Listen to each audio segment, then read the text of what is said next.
Fala galera, beleza? Professor Alex aqui de Geografia e vamos para mais um assunto. Hoje nós vamos trabalhar mais uma temática relacionada à Amazônia. Na verdade, eu já lancei vários vídeos aqui falando sobre a Amazônia. Se você está curioso, volta lá e aí tem mais alguns vídeos que você precisa assistir para poder entrar nesse assunto que a gente vai falar hoje. Na verdade, o foco hoje é que a gente entenda o avanço do desmatamento na Amazônia e os seus principais impactos sociais e ambientais.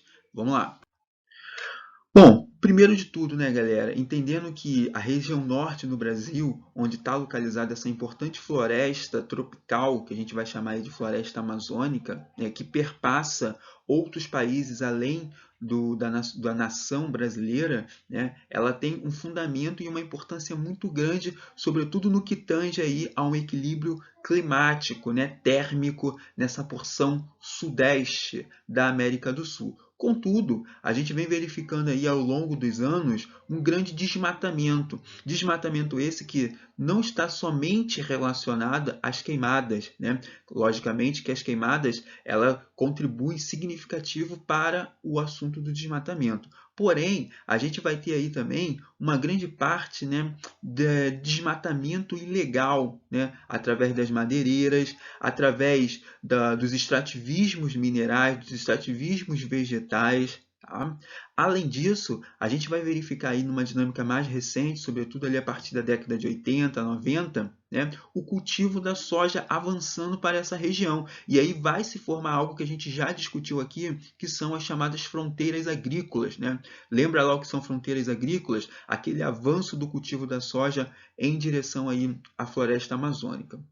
Além disso, a gente vai ter aí também diversos projetos governamentais, sobretudo ali no período dos governos militares, na década de 70, né, avançando para a região norte. E aí, claro, né, vale lembrar que isso fazia parte do governo, de um projeto do governo que queria integrar a região brasileira para não entregar. Lembram desse lema? Integrar para não entregar? Exatamente. Isso daí vai levar para a região norte, né, diversas pessoas que queriam povoar aquela região. Até porque a gente sabe que a região norte do Brasil, com a presença da floresta amazônica, se constitui como um vazio demográfico, né? Ou seja, aquele espaço que é ausente de uma urbanização e de população residindo. Só que precisamos lembrar que ali sim, né, tem uma população que é a população indígena que está habitando naquela região. Legal? Então, esses projetos governamentais que foram feitos ali, né,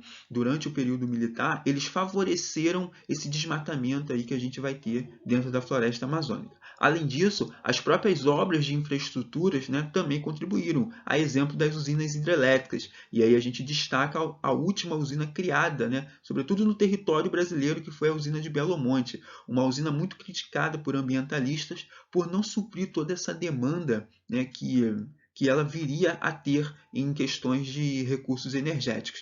Além disso, ela foi uma usina em que foi construída, né, a gente sabe que para construir uma usina ela precisa ter um grande reservatório de volume de água, ela foi construída em reservas indígenas. Né? Então ela teve aí sim uma grande discussão ambiental, grandes problemas ambientais em torno da sua construção. Bom, galera, o avanço então do desmatamento na região amazônica, ele vai iniciar, na verdade, né, a gente vai começar a sentir esses efeitos ali entre 2000 e 2012, sobretudo aí com as atividades mineradoras, com a atividade da agricultura, e aí a gente pode até mencionar a própria agropecuária, né, porque a gente vai ter também aí uma criação de animais muito forte, a gente vai ter também aí atividades ligadas ao óleo, né, a extração de petróleo e a extração de gás natural, assim como as próprias obras de infraestrutura, que no caso seria a construção de rodovias, como a gente vai ter ali a construção da Transamazônica durante o período militar, e a construção também de usinas hidrelétricas, como a gente já mencionou aqui. E aí existe uma ONG, né, WWF Brasil, que é uma ONG internacionalmente reconhecida por lutar nas questões ambientais. Ela fez um estudo e ela verificou que na floresta amazônica a gente tem 4,5 milhões de hectares desmatados. Ou seja, galera, é um terreno muito grande. E aí, né, estudos recentes dizem que a floresta amazônica ela perde um grande território mais de 10, né, Maracanãs aí para quem conhece, por dia, e que esse desmatamento, que essa perda de território, ele acaba sendo frequente, né, rotineiro, cotidiano. Isso nos chama muita atenção e nos causa uma certa preocupação, né? Sobretudo porque ali o bioma amazônico é um bioma que tem a maior biodiversidade do mundo. E aí isso começou a chamar a atenção também, né, das grandes corporações, né, do cenário internacional. E aí eles já começaram a pensar em flexibilizar as legislações ambientais. E aí vale mencionar que o Brasil possui uma das maiores e mais rigorosas legislações ambientais em torno aí das áreas naturais que a gente tem no território. Agora, o fato é, né, será que essas leis elas são cumpridas com fiscalização, com rigor?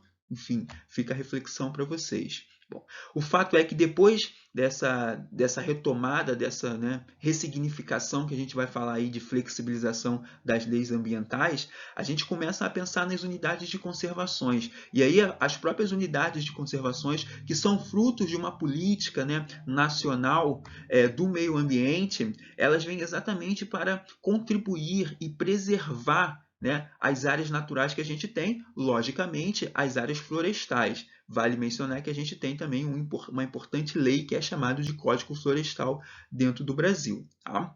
O fato é que essas unidades de conservações elas podem ser feitas de duas maneiras. Né? Seria ali a unidade de proteção integral, e ali você não poderia ter nenhum tipo de atividade, como poderia ser também a unidade de proteção, a unidade de uso sustentável. E aí, de fato, você poderia ter algum tipo de atividade, porém, ela teria que ser feita de maneira sustentável.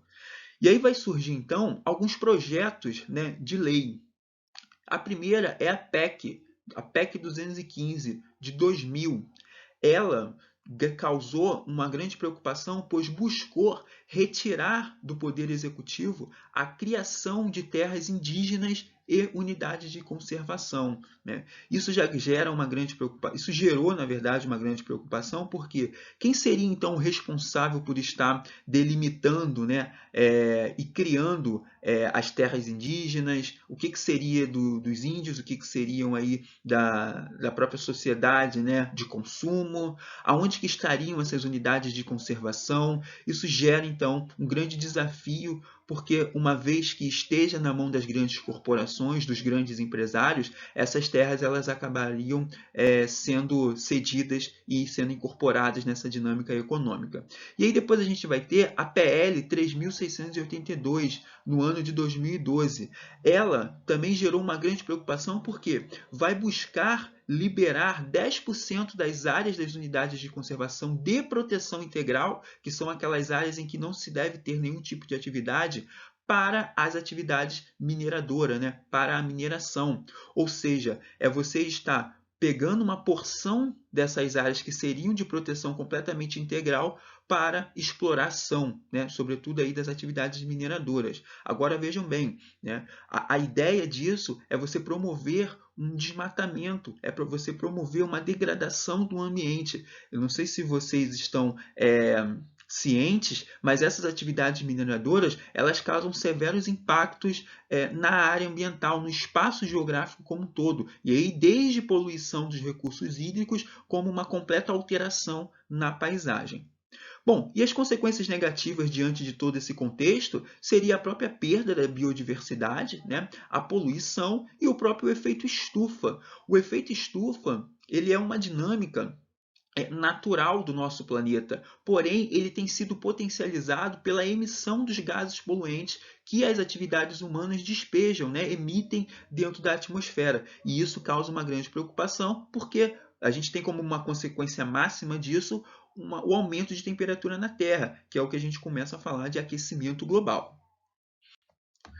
Bom, galera, e aí é importante, então, a gente estar atento à luta da preservação que ocorreu ali dentro do espaço amazônico e que ocorre até os dias de hoje, como a gente mencionou ali, aquela ONG internacional, WWF, né? É uma ONG em que tem, sobretudo, um discurso ambientalista, né, de preservação e que muitas das vezes os governantes, né, seja a nível estadual, municipal ou até federal, não se preocupam tanto. O fato é que dentro de uma história de luta de preservação da floresta amazônica, a gente pode citar o Chico Mendes. O Chico Mendes ele foi um importante seringueiro naquela região, onde buscou preservar a floresta, né? Certamente que muitos empresários ali daquela região, os grandes, né, empresários, eles ficaram insatisfeitos e ficaram perseguindo o Chico Mendes, né? Ele queria promover uma atividade seringueira de uso sustentável, né? Ou seja, não explorar os recursos de maneira demasiada. E aí, com uma dessas perseguições, ele acabou vindo a falecer, né? Outra medida que precisa ser adotada e cumprida com rigor é a criação, são as criações, na verdade, das unidades de conservação, né? Seja de uso sustentável, uma vez aí que consiga entender qual é o papel da atividade humana e qual é o papel da natureza para não degradar ela, ou seja de proteção integral, né? Uma vez que seja uma biodiversidade aí única, endêmica da nossa região. E isso é essencial até para a gente manter ali as relações, as populações tradicionais que existem naquela região, como no caso as populações indígenas, né? As populações ribeirinhas, que são populações em que carecem da atividade da natureza, que carecem da dinâmica da natureza, que carecem de um rio limpo, que carecem de árvores frutíferas, que carecem dos animais, dos peixes. E aí, uma vez que a poluição atinja os corpos hídricos e torne aquele solo infértil, a gente começa a ter severos problemas aí e perda da nossa própria história, da nossa própria cultura. Tá legal?